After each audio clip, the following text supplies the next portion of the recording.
નર્મદા લાઈવમાં તમારું સ્વાગત છે। સ્થાનિક ચૂંટણી પ્રચાર અંતિમ તબક્કામાં છે ત્યારે રાજપીપળા વોર્ડ 5માં કોંગ્રેસની પેનલના ઉમેદવારો દ્વારા સાંજે ડોર ટુ ડોર પ્રચાર તેજ કરાયો છે। ઉમેદવારો મતદારોના ઘરે ઘરે પહોંચી તેનું સમર્થન માંગ્યું હતું। ત્યારે વોર્ડ 5માં કોંગ્રેસની પેનલના ઉમેદવારોએ નર્મદા લાઈવ સામે પોતાની વાત અને પોતાની વિઝન મૂક્યું હતું। લોકો તરફથી કેવો પ્રતિસાદ છે? વોર્ડ નંબર 5માં હું આસિફ પઠાણ, પત્રકાર અને મારી પેનલના અંજુમનબેન, એમણે સામાન્ય બેઠક, મહિલા સામાન્ય બેઠક પરથી ચંદ્રિકાબેન વસાવાએ આદિજાતિ મહિલા બેઠક પરથી, મોહમ્મદ હનીફભાઈ ફકીરે પક્ષીપીરની બેઠક ઉપરથી ઉમેદવારી નોંધાવી છે। અમે લોકો સમગ્ર વોર્ડમાં ફર્યા। ઘણા પ્રશ્નો છે અમારા વોર્ડમાં, અનેક સમસ્યાઓ છે।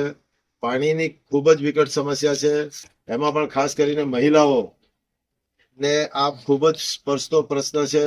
મહિલાઓને પાણી માટે આમ તેમ ફાંફા મારવા પડે છે, બીજાના નળો પરથી પાણી ભરવું પડે છે અને ઘણી જગ્યાએ તો પાણી આવતું જ નથી। ઘણી જગ્યાએ નગરપાલિકામાંથી નિયમિતપણે પંપા મંગાવવા પડે છે અને લોકોની પાણીની ખૂબ જ વિકટ સમસ્યા અમારા પ્રસાર દરમિયાન જોવા મળેલી છે। અને બીજું કે સાફ સફાઈનો પણ ખૂબ જ પ્રશ્ન છે। અનેક વિસ્તારોમાં સાફ સફાઈનો પણ પૂરતું ધ્યાન રાખવામાં આવતું નથી। આ ઉપરાંત રસ્તાઓની સમસ્યા છે, જેવું કે લાલ ટાવરથી કાળકા માતાના પ્રસિદ્ધ મંદિર તરફ જઈએ તો ત્યાં આગળ ગટરો ઉભરાય છે। સમગ્ર રાજપીપળા નગરના લોકો એ બાજુ કાળકા માતાનું મંદિર ખૂબ જ પ્રસિદ્ધ હોય અને દર્શનાર્થે પણ આવતા હોય છે અને ઉભરાતી ગટરોમાંથી પણ દર્શનાર્થીઓને પસાર થવું પડે છે। એ ખૂબ જ ગંભીર પ્રશ્ન છે।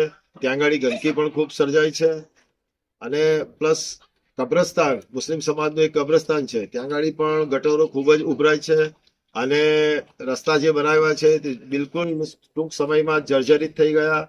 આવી અનેક સમસ્યાઓ વોર્ડ નંબર 5ના રહીશો દ્વારા, મતદારો દ્વારા અને વોર્ડના જે તે વિસ્તારના જે કંઈ આગેવાનો છે, મહિલાઓ છે, તેમના દ્વારા આ સમસ્યાઓ અમારા ધ્યાનમાં આવી છે।